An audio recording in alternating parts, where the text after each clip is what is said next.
Rise up!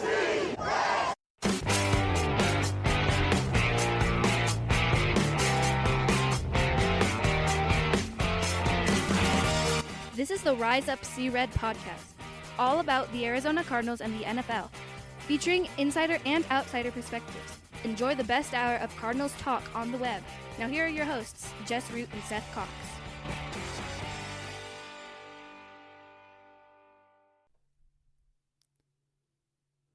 Hello, Arizona Cardinals fans, and welcome to the latest edition of the Rise Up See Red podcast, the best hour of Cardinals talk on the web. I'm your host, Jess Root from CardsWire.com, the USA Today NFL Wire site that covers, of course, the Arizona Cardinals, and my co-host is Seth Cox from RevengeOfTheBirds.com, the SB Nation Arizona Cardinals site. Also one of the hosts of the original Draft Breakdown podcast, and we're on episode 540 or 541, I think. I can never remember. I guess we'll look that up at some point, but episode something, but you're listening to the show, so we're glad to hear. We thought we might be able to talk about, kind of predict the schedule. The schedule release was expected to be on Thursday, and so I was kind of planning that we could, predict the roster, predict the schedule on this show, and then react to the schedule on Thursday right after it came out. So now it looks like we just have to wait because it's coming out on Wednesday of next week. So we get to predict that. I'll have to make sure to get the schedule, the show up either late Tuesday night or early Wednesday morning, because the schedule will in fact be released Wednesday night, and then we'll get to react to it. But the Cardinals are in phase 2 of the NFL offseason, their offseason program. Rookie camp is this week, and there's a little bit of stuff going on, Seth, right? We thought there was going to be, maybe it was lean, but we've got a little bit going on. And the fact is we have an actual signing and a visit. So let's start with that. The Cardinals announced the signing of Markus Bailey, basically a core special teams linebacker for the Bengals for the past 3 years. And then Zay Jones, recently released by the Jacksonville Jaguars, a receiver, had over 800 yards in 2021 or 2022. He visited the Cardinals. He's big. He's, kind of adding to the prototype of what we think is, what apparently is what the Cardinals want. They don't want little guys in the receiving room pretty much. And so I want to talk about that, especially since Zay Jones is that's the more intriguing one, because I think Markus Bailey makes sense on a lot of levels, right? Because he's not he's played 300 and something career snaps on defense, and 250 something of them came in 2021, his second year in the league. He's been basically a special team, and this isn't like Mack Wilson, who is a special teamer who started to see playing time on defense last year, or Josh Woods, whom they signed last offseason, where he was moving forward, like projecting into a role on defense. Bailey's just basically replacing Zeke Turner, right?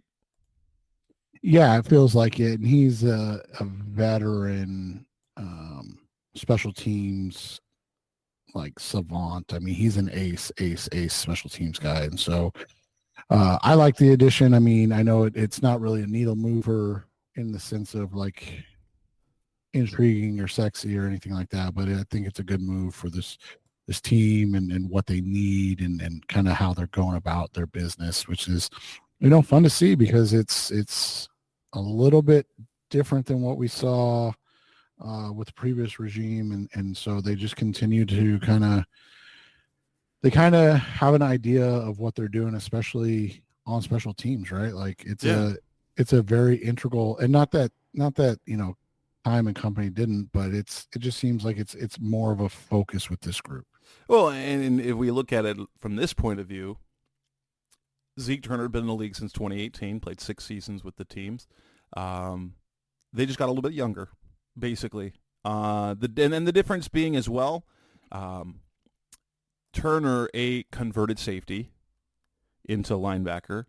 Bailey is a linebacker. He's been playing linebacker, and so I think he gives them the Cardinals a more reliable option should it come to that. Not that they hopefully would need him to play on defense, because that would mean Kaiser White went down, Chris Barnes, Mac Wilson, and Owen Papo. So yeah, it's just a nice young veteran addition. It's again kind of the trend of they're bringing young players, but you know, I would assume, even though I'm sure the contract terms are pretty low, I would bet that when they come out that there's enough guaranteed money in it that would suggest he's the plan. They would expect him to make the roster. Yeah, I would agree with that, and I think that's something that we'll see. Like you said, that something comes out, and it's obvious that he's part of their plan, at least in the next season, and so we'll see how that kind of works out through that. And this is the season now where, as they're in phase 2, OTAs start in a couple of weeks.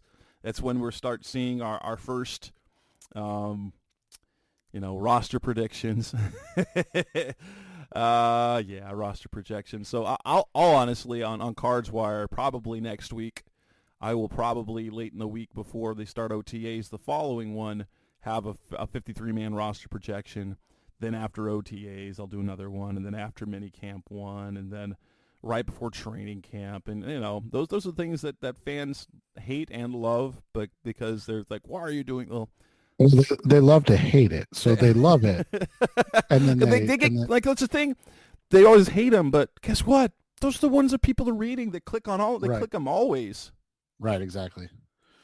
But yeah, that's that. Now the other interesting one is Zay Jones, who is 6'2", 210 pounds, 6'2", 200 pounds. That is.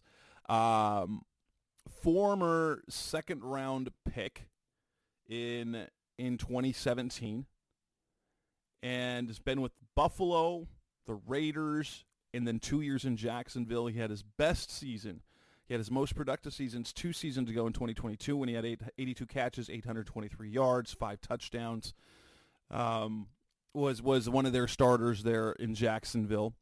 Last year, only played in 9 games at the torn PCL, 34 catches, 321 yards, 2 touchdowns. He met with the Titans, but it looks like, the Titans are off the board probably, as they also just signed Tyler Boyd, a guy that took a while to sign. Granted, he got a $4.5 million contract, but he wasn't cut in the offseason. The Jaguars cut him right after the draft. Jones, that is. And it's interesting because, right away they got Marv. Yeah. But he's right away the most accomplished receiver in the room. Yes, it's not even, absolutely. Because before Marv, obviously Marvin Harrison Jr., obviously he becomes the most talented receiver in the room. I think that we can say that without any hesitation, that even though he's a rookie, he's going to come into that room as the most talented and with the highest expectations. And the fact of the matter is we do anticipate that he will be their leading receiver. Between him and Trey McBride, I'm guessing Marv probably, but I wouldn't be surprised if one of those two has more catches or one of them has more receiving yards. But among the receivers, if it's not Marvin Harrison, it's going to be, wait, why? But yeah, the rest of the group, the top 3 on the depth chart before they drafted Marv, Michael Wilson, Greg Dortch, Chris Moore, none of those 3 have even had 600 yards in a season. Zach Pascal, of course, did it twice, but he's had, 19 catches combined in the last 2 seasons or something like that. So his receiving days are kind of over. And if we watched him last year, he was when he was playing late in the year, you're like, why is he playing on offense? And we anticipate that Pascal will probably end up not making the roster. That's kind of our expectations. He's been a cut candidate for a while. But Jones has a 500-yard season. He's got an 800-yard season. He's got a 600-yard season. He's scored 5 touchdowns, 7 touchdowns in the season. He's had over 40 receptions in a season 3 different times, over 50 once, over 80 once. And so he definitely comes in, and if he's healthy, he's definitely the accomplished one outside of the upside of Marv. Well, and you look at it, there's a couple things first. And the first thing is that this guy isn't even a lock to like make the roster. I mean, we're talking a guy that is been out of the league because was it mental health issues? I don't remember off the top of my head, but he was kind of out of the league for a little bit while he was dealing with some personal things, and then he's back when he was with the Bills in 2018.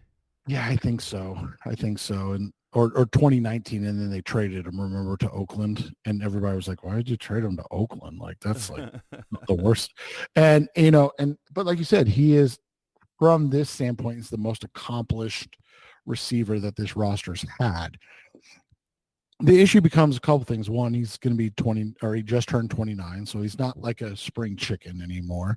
And coming off a PCL is a very tough injury to overcome. So, I mean, you're talking about a guy that's going to have to come in and earn his stripes and potentially earn a chance to even make a roster. And I think people get caught up in like, oh, why are they bringing in these older guys? And it's like, no, they're just bringing in a veteran that can compete. It truly really doesn't even mean anything, because he's a guy that you bring on the roster, see if he is better than. Is he better than the back end guys that you've already got? Because right. You've got players you haven't heard of. You've got Daniel Arias. You've got Dan Chisena. Both of those guys who are going to be, like, if they make the team, it's purely special teams reasons. Chisena, who played special teams, then they released him so that he could go latch on with, I think it was the Ravens display special teams. You've got a dude named Jeff Smith. I don't know anything about Jeff Smith. You got Andre Bocelli, who's been with the Cardinals for a while. But I guess that there's one thing that we can say is that more and more, the more and more receivers that they keep bringing in and also letting go, is that the Cardinals believe in size at receiver. Because if you look at Zay Jones, he's 6'2", athletic, and fast. Back in 2017, he 4.45 40, 36.5-inch vert, 3-cone 6'7", 6'7", 9. That's really good. He had 11-foot 133-inch broad jump, which is wild. And so they like long and athletic. The only guy now that is on the roster, the only receiver that is under 6 feet tall at this point. There's two left. You've got Andre Bocelli, and you've got Greg Dortch. And I'm guessing no one expects Bocelli to make the team. Bocelli is well liked within the organization by the coaches. When he was on the practice squad, he did earn at least once practice squad player of the week, where he got to wear the Pat Tillman jersey the following week. So Bocelli has definitely impressed. But here are the guys on the roster now. So you've got Arias 6'3", Chisena 6'3". We already mentioned Bocelli, who's 5'10", Dortch 5'7", Chris Moore 6'1", Pascal 6'2", Jeff Smith 6'1", Xavier Weaver, the undrafted rookie they signed, 6'1", Michael Wilson 6'2". If they sign Zay Jones, 6'2", Marv Harrison 6'4", T.J. Palmer 6'2". So this is an organization that has shifted away from the small, quick, fast guys to, honestly, it's a more traditional view of our receivers of having length. Yeah, and it's guys that can win. And I think it's, a succinct understanding of talent. You look at Kyler Murray, and especially when he was working with, and I know people love to hate on AJ Green, but when he was working with AJ Green, like, they had a good connection, and he likes to trust those big receivers to go make plays, right? So why not get guys that fit that can do that for him? Overall, I think this is a situation where you kind of let it play out and you see how it's going to work and where it's going to work and everything before you get overly consumed by, are they moving on from this guy or this guy, and just kind of let the whole scenario and situation play out in and of itself. Yeah, and if you look at his he's not going to break the bank. He's not going to command much. He's made roughly the league minimum. The most he's made in a season, cash-wise, salary-wise, is $1.5 million. So you're not. He's not looking. Especially he's a cut guy. It's different than Tyler Boyd. Tyler Boyd, who's an accomplished receiver who is just waiting. This is a guy who was not a free agent, was cut after the draft. He's not going to be – he was hurt and cut after the draft. He's not in high demand. And yeah, I mean, and that's the thing is, like you said, he's hurt. Like that's a huge thing that I think people don't get, is that he is hurt. Like he is – or was hurt, whether he's – I don't know if he's well, yeah, not so – but recovered. he's rehabbing and coming off a a PCL tear is an incredibly serious injury. So it's not like you're just like, oh, you can assume or accept that he's just going to come back in and be the guy or be a guy that can give you something, because honestly, that's an injury that a lot of really good players don't come back from, because it saps them of their ability to explode. You mentioned his change of direction and his broad jump numbers. Like that's what Zay Jones gave you, was an explosiveness that now, we'll have to wait and see. And that doesn't mean that he won't have it, but it's not a foregone conclusion or a given that he will. Coming up next on the Res of Zero podcast, Mr. Cardinals Talk on the Web. Let's move on and kind of talk about the guys who are on the roster who are in danger, now kind of on the chopping block because of the guys they drafted. That's coming up next on Res of Zero. We're back on the Rise of Seaward podcast. Best of our Cardinals Talk on the Web. As we move on, we've talked a lot about the guys that the Cardinals drafted over the last two episodes, our last two shows. But now let's talk about the guys on the roster who now appear to be on the roster bubble, I guess we could call it that, because of the guys they have drafted. And so I don't think necessarily we need to look at quarterback, because when they traded for Desmond Ridder, Clayton Tune's spot on the roster became very uncertain. Whether they keep two or three quarterbacks is ultimately what it's going to come down to, and I believe that they're more of the wanting to. They'll probably try and keep him on the practice squad if they need, simply for roster management issues. If you can keep only two quarterbacks on your roster, then it allows you to be able to carry another player who might be hurt, this and that, stuff like that. So let's kind of go down the roster and see if anyone is in danger or is kind of now guys to watch as potential cuts as we go through. And we're not going to throw in like anybody that's just kind of on here right now. No. We're talking guys who were roster guys last year, essentially. I'm gonna say we're not going to say Andre Bocelli's on the chopping. No, he was already on the chopping block. All right. Yeah, I didn't know if Haskins on defensive line was already a long shot for the roster. So I mean, obviously, like you said, the quarterback room is what it is. I mean, we'll see. Obviously, they're brought in Talia Tagovailoa to kind of just be a camp arm. We know that for rookie camp they need that because they don't have a rookie quarterback, and I imagine that we'll have to see, because I know they had some second-year guys come back last year, and so maybe Tune will be there. I was going to say, what is the rule for that? Can Tune be there? Yeah, absolutely can be. That's been a thing that's been there before. We've had, I don't know. I don't know the rule for it. So you've got, so the three is the three. That's the quarterbacks. At running back, I think the addition of Trey Benson puts one guy squarely on the chopping block. We can mention Tony Jones because he was on the roster last year. Not that we thought that he was going to make the team anyway, but injury or a miracle. And I'm not trying to be rude. Like that's kind of where his chances are. But I think the guy on the chopping block for me is Amari DiMercato. Yeah. I Yeah, think which is he carved out a nice role last year. He played really well, that third down role.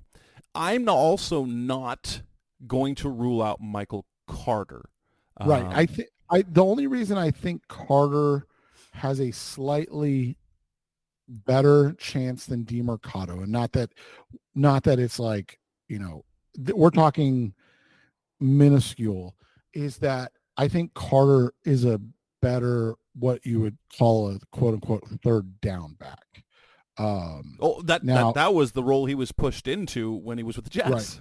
right. And now, to be fair, the Cardinals don't use a third down back. So like it's kind of a useless role in and of itself, because James Conner and now Trey Benson are both guys that they look at as true 3-down talents. Yes. So, but they did use DiMercato, so they did have, like, when it was passing down, they did bring in DiMercato for that particular role, but that was because of his pass blocking. And so, Michael Carter, I believe that, well, DiMercato really did very well last year in that role. I think Michael Carter has played it. I think he played that in New York. And part of the reason why he left is that he got pushed down that way. And so Michael Carter, I don't think, is on the chopping block, but that's a name to watch as a surprise cut if DiMercato shines in the offseason and preseason, and Benson is everything that we think that Benson can be. Yeah. And so I think that's how it starts.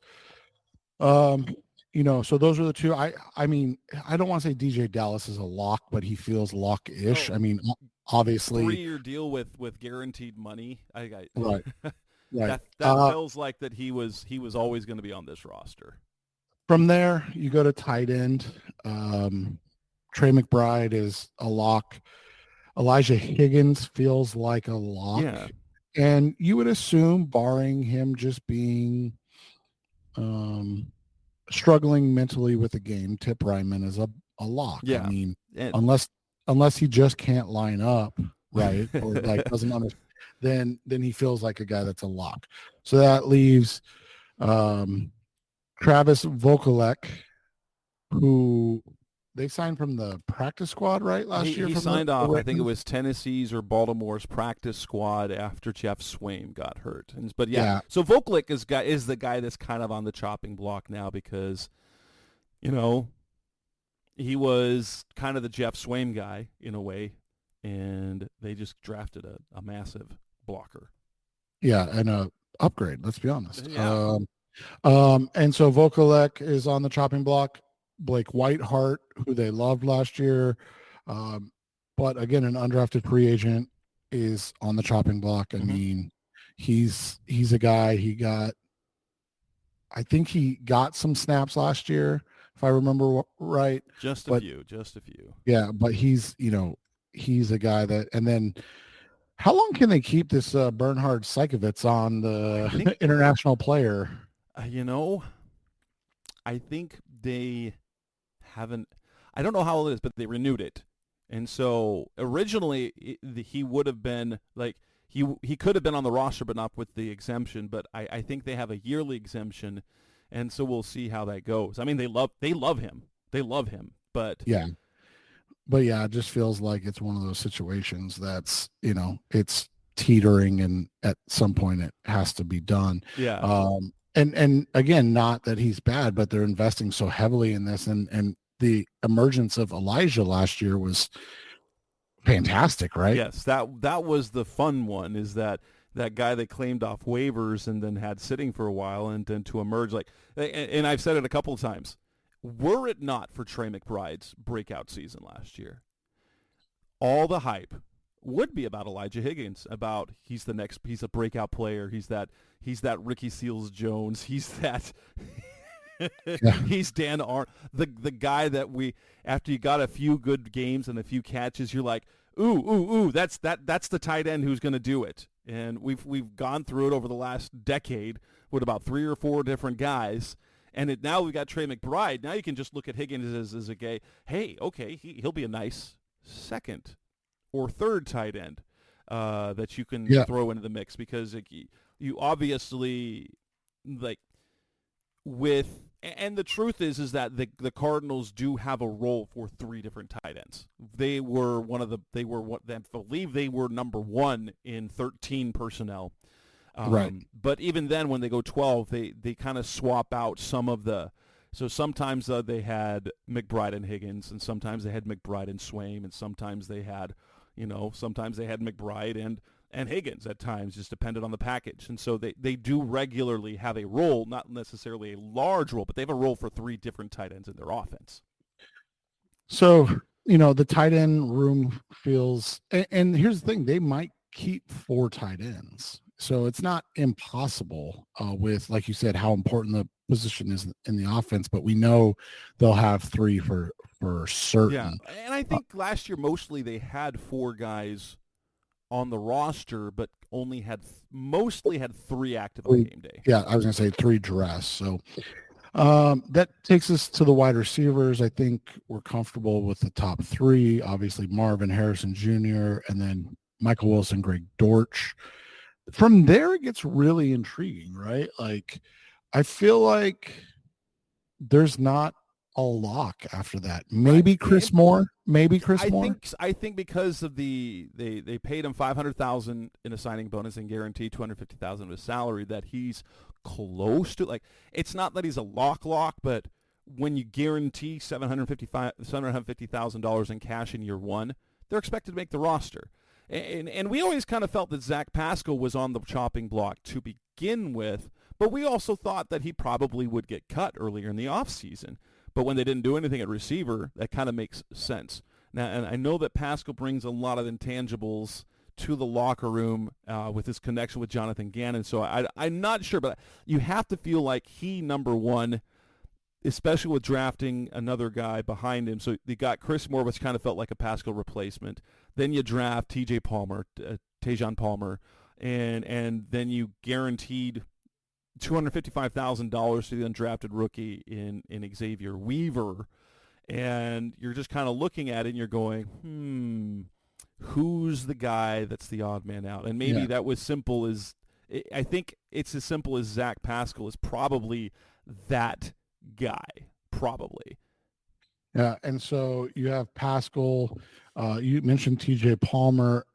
I don't think he's a lock by any means, especially if they bring in a Zay Jones for a year to give Palmer some time, if they can get him through the practice squad. Like you said, Dan Chisena, Daniel Arias, Andre Bocelli, Jeff Smith are all... Yeah, with the exception of Smith, they all were up and down practice squad of the active roster guys. So it feels like there's 4 guys that are almost a lock, and then 3 guys that will be question marks unless they add a veteran. And even like we said, if they add like you put Zay Jones in this room and you bump Zach Pascal down, right? So he's wide receiver 4 or 5, but I don't think with his coming off an injury, it's not a guarantee that he even makes it. So that'll be what's interesting with this group, because I think they would like this room to be the 3 we discussed: Chris Moore, TJ Palmer, Xavier Weaver, and then if they bring in somebody, Palmer or Weaver, whoever is the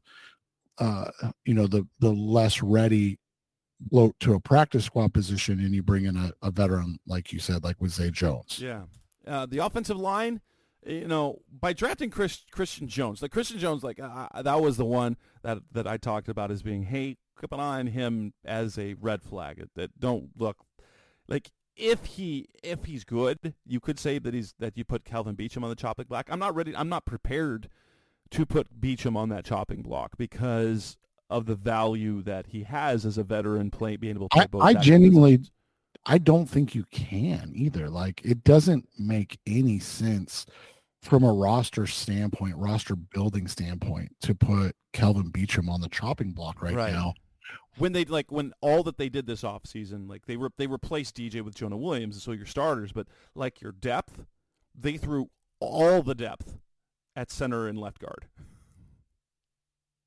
So from there, you look at it, obviously Jonah Williams, the left guard position, Hjalta Froholt, Will Hernandez, Paris Johnson Jr.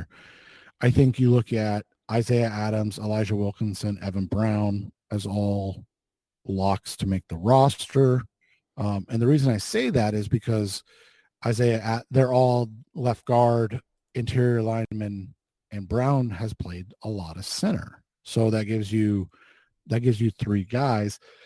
Until I see different, Kelvin Beachum, as we just discussed, is a lock to make this roster. And so then I mean, that gives you nine or eight. Sorry, that gives you eight. And typically you want 10 and you have 8 active on game day.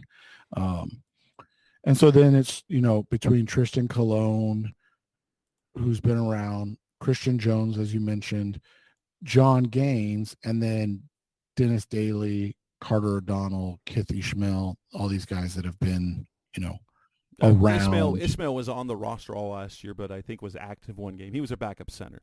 Right. I think Ishmael it's Ishmael and Daly and O'Donnell are the 3 that are the most likely chopping block, because you look at Cologne, they guaranteed $450,000. They got him $250,000 to sign. They guaranteed $200,000 of his salary. So I think, not that that's the defining that's like that changes things, but it will be a factor, because 1,000% it's a factor, Jess. Like at the end of the day, unless there's a huge disparity in talent, if you've already invested the money in somebody, why would you, in the end, eat that cash? And Wilkinson fully guaranteed this year.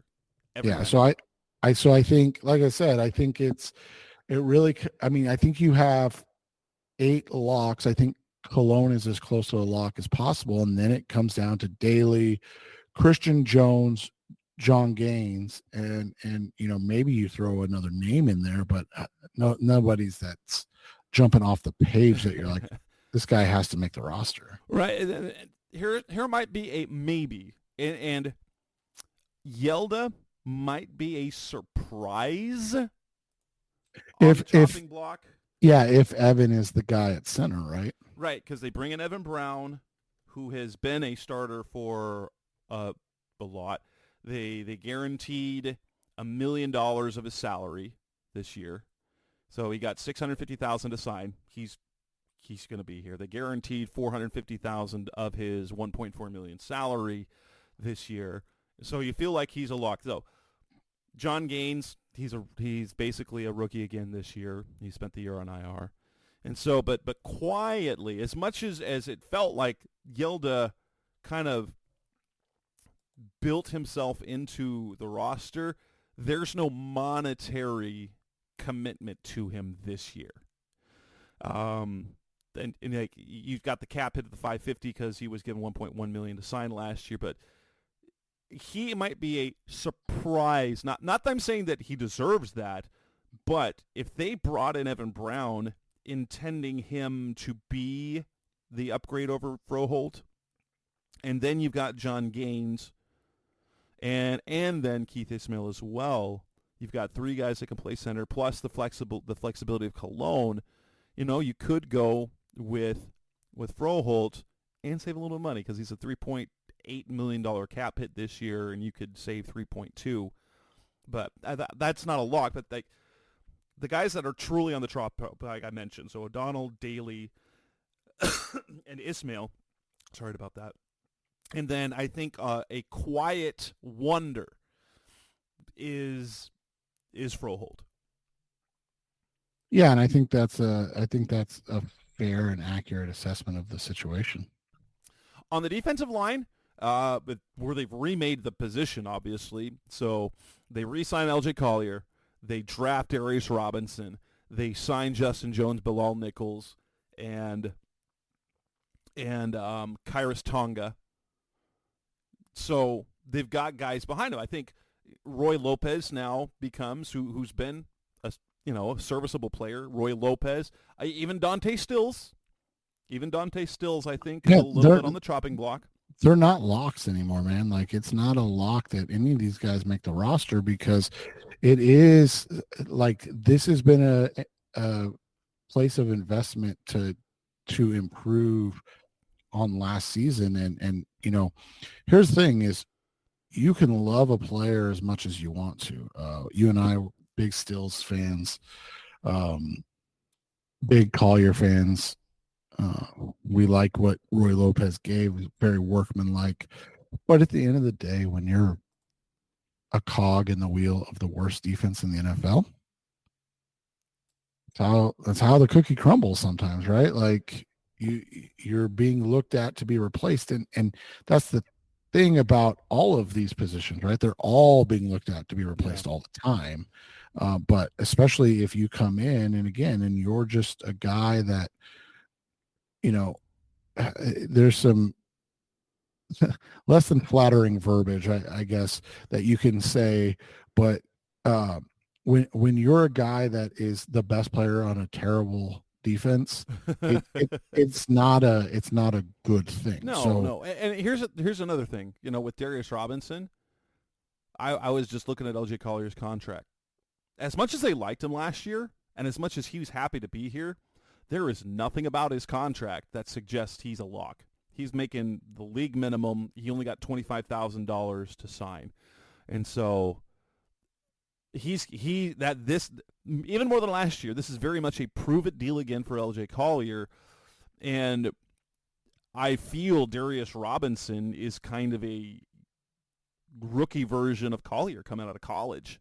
Right. In terms of the type of player. That said, hopefully I feel like correctly. he's probably going to be there. But like guys like Phil Hoskins and Ben Stilley and Naquan Jones, none of those guys were already on the chopping block. But guys like Roy Lopez, who's played a lot in the NFL, Dante Stills, I think those two are the main guys you're looking at. Hey, those are chopping block guys because of Darius Robinson. So that brings us to the outside backers. And I think this is a really interesting one because, as much as we've talked about Zaven and how much they love him, and I don't think he's a cut candidate because just the room is so thin. And then you have Dennis Gardeck, who I think is, with his special teamsness is probably a lock, but I'm not going to say sneaky, but it is an interesting one to watch, right? Like, because he's paid quite a bit, and after one, unbelievable year, has never really found that step again. Well, he did lead the team in sacks last year. Well, yeah, but that's again. Honestly, especially with the type of player that Xavier Thomas looks like. Really, I think it draws the attention to Cam Thomas, who disappeared last year, and to a lesser extent, for example, if Thomas improves, like if it proves that he's a decent fit in this system, which it didn't look like he was particularly good last year, Victor Dimukeje is that other guy. But I think it's more likely that Cam Thomas is now put on the chopping block, as opposed to like Tyreek Smith. He was kind of always on the chopping block anyway.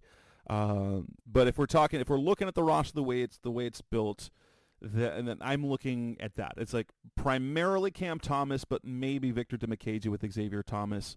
Although, like some people were mad at me because of what I put on about Xavier Thomas on Twitter. Like, just don't expect too much. Like, yes, he's got a great first step, but honestly, Victor Dimukeje was a better prospect coming out of college. Like, Thomas never had more than 4.5 sacks. Okay, never. Well, and the thing is like it's not that you were being negative; it's just that you're being realistic. The fact that Victor Dimukeje, who's in his 4th year, is 1 month older than Thomas. Right. And he came out of Duke having 16 sacks over the last 2 seasons of his career, and he was just a 6th-round pick. So, like, Xavier Thomas might be a slightly more athletic version of Victor Dimukeje, but it didn't make him a better prospect other than what he was expected to do when he started in college, when he was a top recruit going to Clemson. Victor Dimukeje built himself a nice role last year, but if you're just looking to replace Dimukeje, you're basically getting the same guy because you're not getting younger. You're getting a month younger. Well, and my buddy Sully always talks about too. One of the things that you do though is on those 6 round picks is you bet on freak athletes or you bet on pedigree, right? And like you said, he does have fantastic pedigree as a 5-star recruit, one of the best recruits in the country. And so maybe that's, and I'm not saying it's going to matter at all, like a lick. No, I mean, that's why you draft him.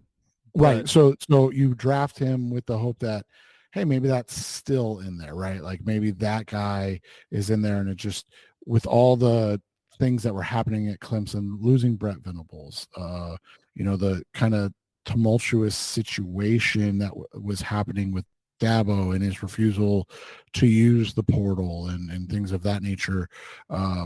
Maybe he's a guy that just needed that change of scenery to have a chance to bust out. However, like you said, it's a very, very slim chance that it actually works. Yeah, like, and the point of like, okay, he's already 24 years old, which means he's physically, he was above everyone in college anyway.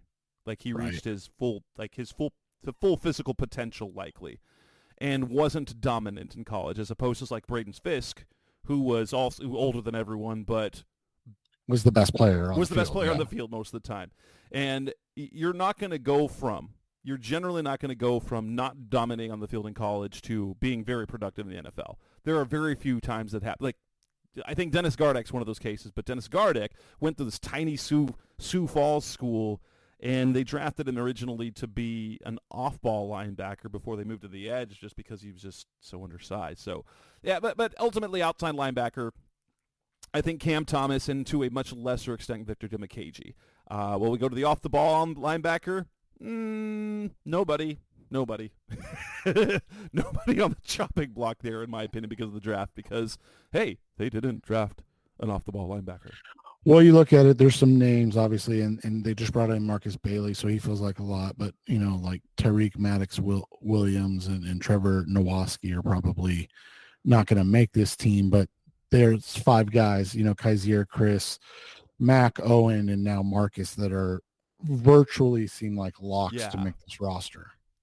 Then we go to cornerback. That's an interesting one because they added 3 cornerbacks. And we feel like 2 are locks for starters. We got, Sean Murphy-Bunting, who they signed 3-year deal. Garrett Williams, who looked good last year. But then after that, because you drafted both Elijah Jones and Max Melton, I would not, I think immediately, even as exciting as Keitrell Clark was a year ago at the start of the season, I think he and Star Thomas and Devad Wilson, all 3 of them, are now officially on notice. Yeah, and it'll be interesting to see how this works out because, like you said, you have Max Melton, you have Sean Murphy-Bunting, you have Garrett Williams that are locks. From there, they love Keitrell Clark. Does that mean anything? Obviously, Elijah Jones feels like a lock, but, we'll see. Well, and he's built bigger. And honestly, you know what? I thought Star Thomas was a bigger cornerback than he is. I thought for some reason, I thought he was like a 6'2" guy, and he is 5'10". He's built the same as Keitrell Clark. So, and as Devad Wilson, maybe it was just some illusion that Devad Wilson's 6 feet tall. But like Elijah Jones, at minimum, I thought he was the special teams big guy.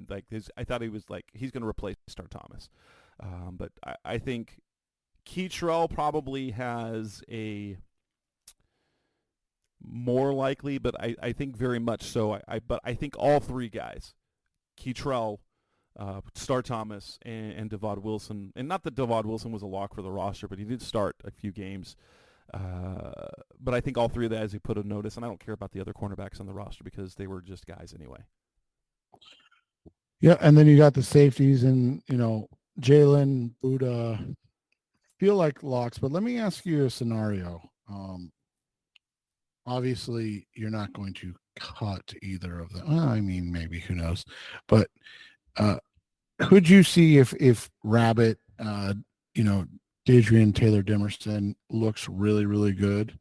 Could you see a scenario where they move on from one of their high paid safeties to try and uh, start that? I don't want to say rebuilding process, but or do you think that that's still a year away because you can't trust a fourth round pick to be Well, the you can't trust a fourth round pick, especially when your depth is Andre Sachary and a special teamer in Joey Blunt. I think it's going to be. I think it's highly unlikely that they would move on from one or the other.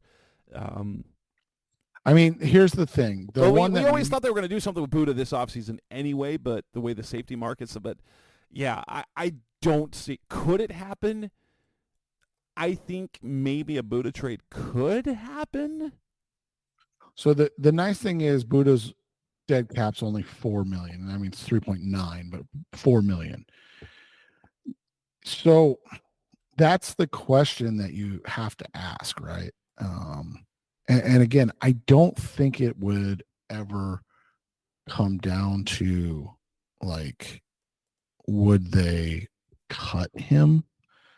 I just don't see that being a plausible action. But, you know, if you trade him, you get, I think it's like 15 million, right, in cap space.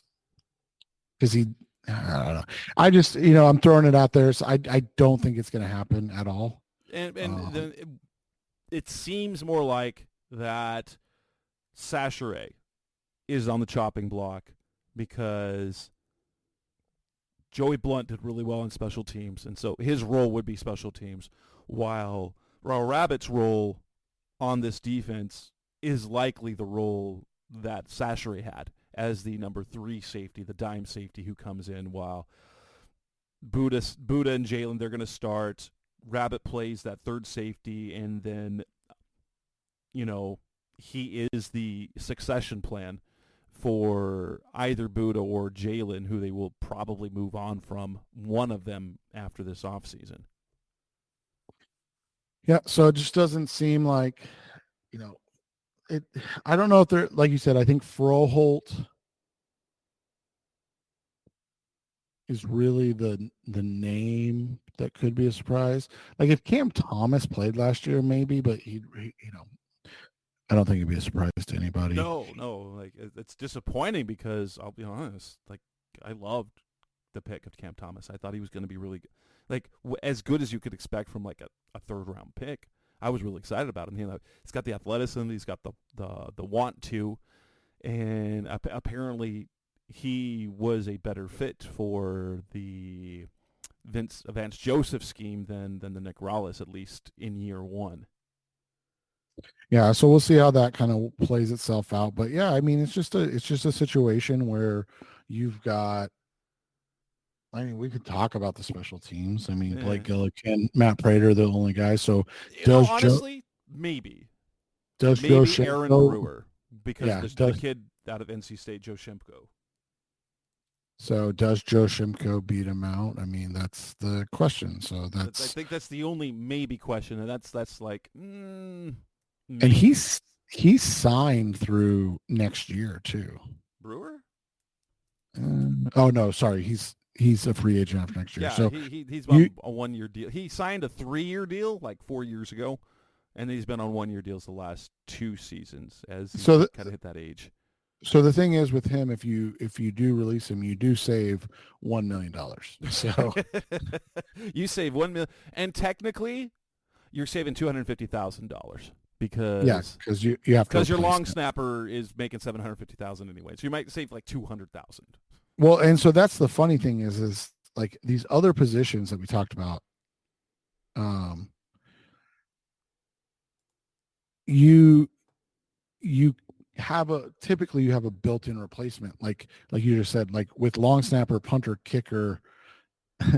You're not saving any money by cutting them, or releasing them, unless it's Matt Prater, and then you go sign a rookie that's only going to make $800,000, right? Then you're saving money, but for the most part, you're just not. It's not like you're saving any money because you have to pay one of them anyways. Yeah.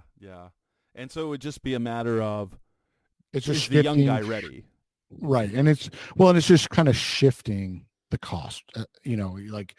Like you said, you go from paying 1.1 million to 750,000. So it's like, oh, we saved 350,000.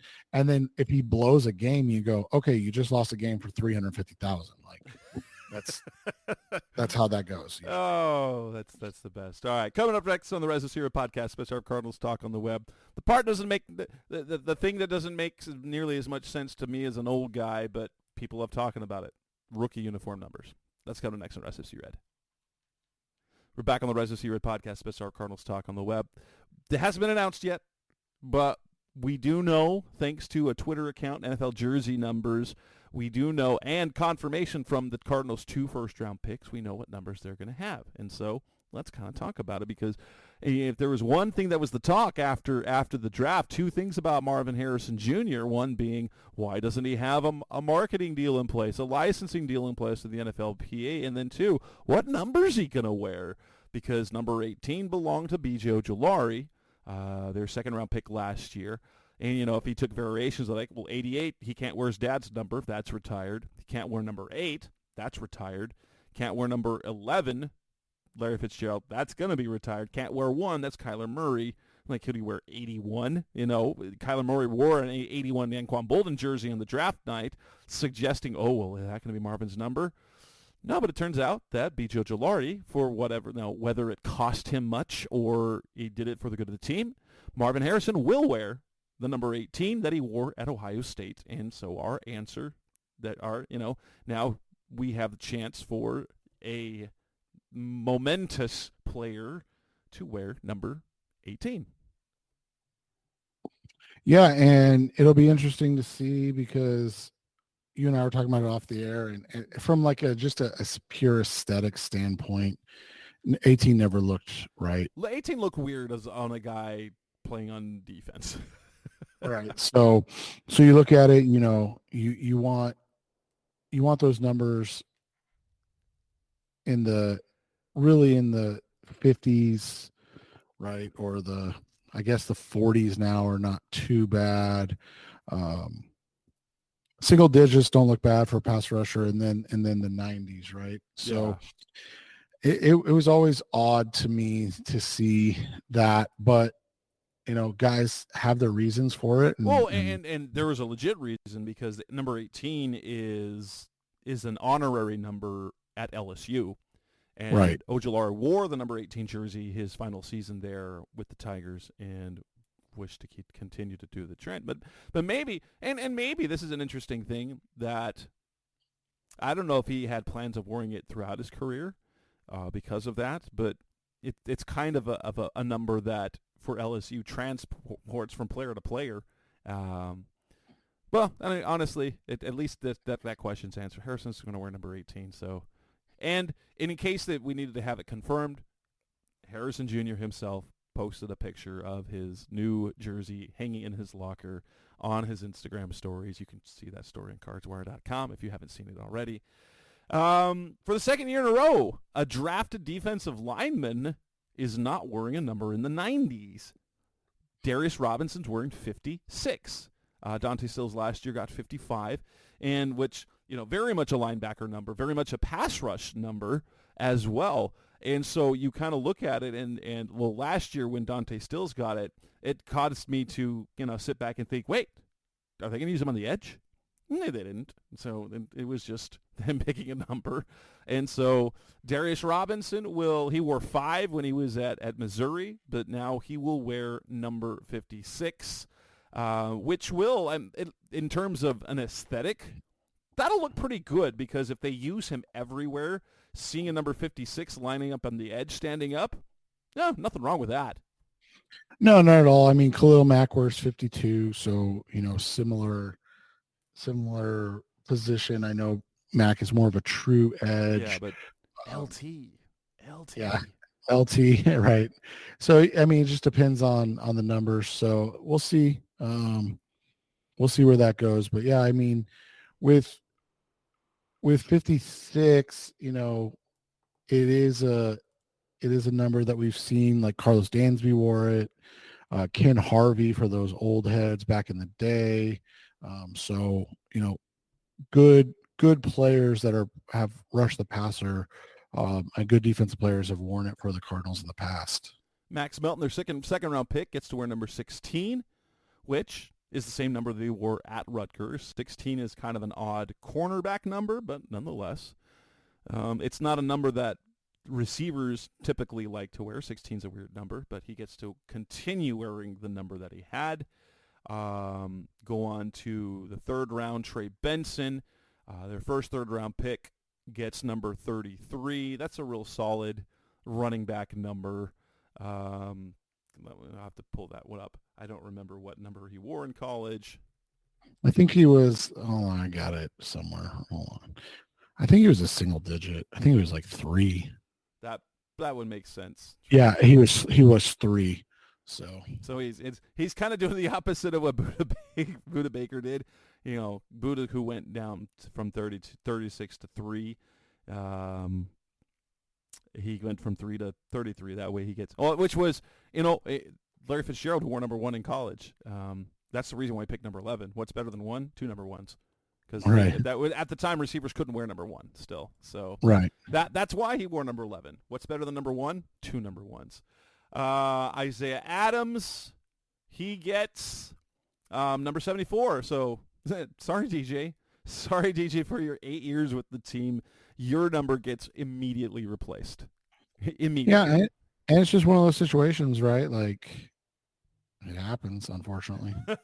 Which is funny because there's some players, those numbers get held back for a while. Adrian Wilson's number has, until this last year, hadn't been used in a game, but it just kind of took a while. So sorry, DJ, you've been replaced already. Adams number 74, which is just an offensive lineman jersey, whatever. I was saying that's part of the problem is when you have all these linemen. I mean, it could change as cuts are happening and things like that. So it's not a for sure forever thing, but we'll see. I mean, you can't. Here's the thing: people need to get over. You can't retire every number, so sometimes you just got to make decisions, right? Yeah. Tip Ryman gets number 87, which is kind of a fun thing in the fact that Daniel Arias had number 87. Special teams guy. He moves down to 38. And I made the joke on Twitter. If you're a wide receiver and you're wearing number 38, you have a tough time. A long road making the roster. Receiver wearing 38. But Ryman wore 89 in college. That,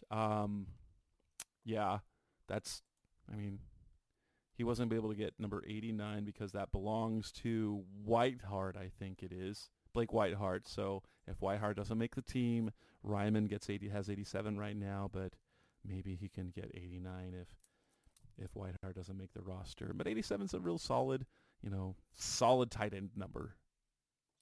Well, it's like, you go through things and stuff like this, and like for going back to Max Melton, having number 16.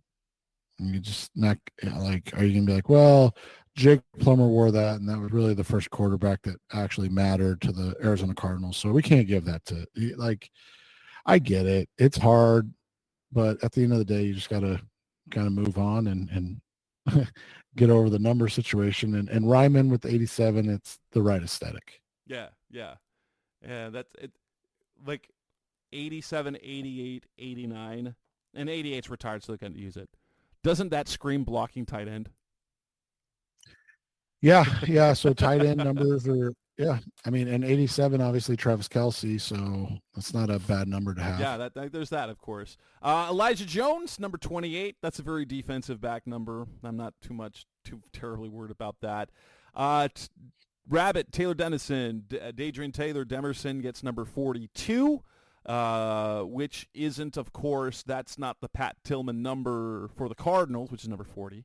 Rather, that's the ASU Pat Tillman number 42. So that's kind of a cool thing, a very safety number. Then you go to round 5. Xavier Thomas gets number 54. He's an actual linebacker. That's a linebacker number and whatever. And we're now getting to the point where Christian Jones gets number 75. which means 75. That means it's going to be a bad tackle, right? It needs to be moved to guard. Of course, the last two notable players to wear number 75 for the Cardinals were Levi Brown and Leonard Davis, both of whom were not favorite by teams. Then we go to round 6. TJ Palmer gets number 83. Whatever. It's a receiver number. That basically, like, if you're in the 80s, it's either for you weren't a lock for the team, or it's a particularly special number to the team, like the Cowboys in number 88. And then you go Jaden Davis, their 7th round pick, we're in number 39. I mean, yeah, sure thing. I'm the guys I'm excited about, I guess, at the beginning of the roster, at the beginning of the draft, late in the draft, I'm like, I'm not convinced that Jaden Davis is going to make the team anyway. So, right. And that was Matt Hembro's number last year. So, 39 is a very expendable number, I guess you could say. Exactly, and so we'll see how that works out for everybody. But these are their initial numbers, outside of maybe Harrison and Melton. These could change. I mean, obviously Trey's not going to get 3, but doesn't mean that can't change. So we'll see how that all goes over the next several months, because I think come probably August, those numbers will jumble up a little bit. Yeah, a few of them will, at least. And with that, we will wrap up this edition of the Rise Up Secret podcast, Best of Cardinals Talk on the Web. That's Seth Cox. I'm Jess Root. We'll be back in a couple of days. We'll figure out something to talk about if something hasn't happened by then. Thanks for listening. As always, we'll be back in again very soon. Thanks for listening to the latest edition of the Rise Up See Red podcast. Listen to previous episodes and subscribe to the show on Apple Podcasts, Stitcher Radio, Audioboom, or many other podcast platforms, so shows are delivered directly to your mobile device. Please give the show a 5-star rating and always support the sponsors who support the show. We'll be back soon for the best hour of Cardinals talk on the web. Rise up, Red Sea, be Red, See Red, and of course, Rise Up, See Red.